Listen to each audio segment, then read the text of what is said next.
Hello, my name is John, founder and CEO of Sandbird. Um, in this video, I'd like to talk about managing business, and it's a very big topic.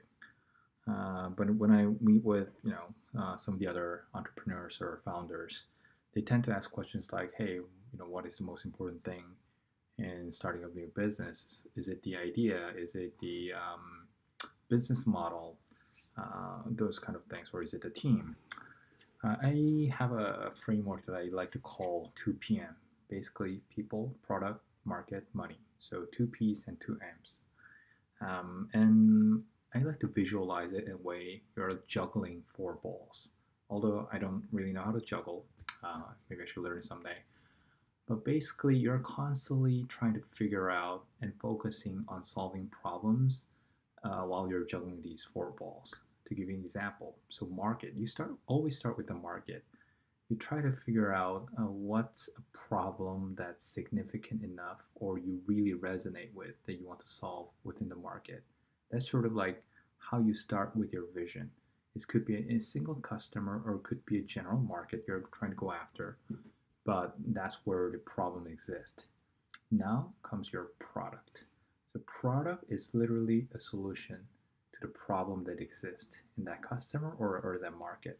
So you have this hypothesis or an idea on how to solve this problem really well. So if you reach that, that's what people call it product market fit. So you're constantly going back and forth between trying to figure out, hey, is this product solving a clear need or clear problem in the market quite efficiently enough that people are willing to buy it or try it out. But to really build a product, that's where people comes in. You need to build a team to actually build a product that's good enough that passes the minimal viable product. But to attract those people, you got to have some money. So whether it be your own money out of pocket, could be angel investing, could be Series A. So you have to figure out, like whether you're going to fundraise or you're going to start with a business model or pricing model to be able to charge users from the beginning, or it could be a freemium model where you're giving the people, giving the customer to free to try out. In that case, you might have to go out and raise. So when you think about juggling these four balls, you can sort of like visualize that these all four balls are connected. So what happens when you're trying to build a company? You're constantly solving problems on all of these four dimensions. For instance, let's say you build a product you launched. Like Reid Hoffman says, you might be embarrassed about it, and customers also know that they're trying this half-baked product. It's good enough for them to try, but they might have a lot of suggestions. So you talk to the customer, you try to figure out what's happening in the market. And while you do that, you get this really valuable insight from the market. You bring it back to the product, try to build it. And then you realize, oh, wait, we actually need an extra engineer to build this. Or maybe we need a designer to really build this great UI and fix the broken user experience to make this product more usable so that it can actually get adopted by the market.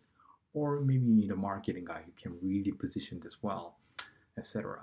So you're now going back to your team to figure out, hey, what's missing the team, or your team might be going to conflict. You might have found breakups. So there are all this problem that's constantly happening within your team.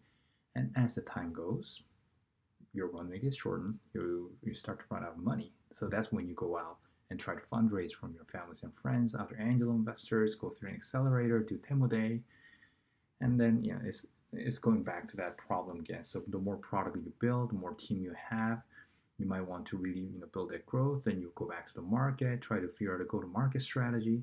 So you're always considering and trying to figure out, constantly juggling these four balls of market, product, people, money. So there you have it, 2 p.m. So you don't really want to fixate on one single problem for too long, because all the other balls will drop to the floor. So you're constantly juggling, trying to focus on where to prioritize your energy, what's causing the bottleneck of your company from growing even faster. So yeah, that's, I think, a pretty good sort of easy way to look at your business and sort of like manage things in a very balanced way. So that's what I call 2 p.m. framework. So yeah, that's it for this video.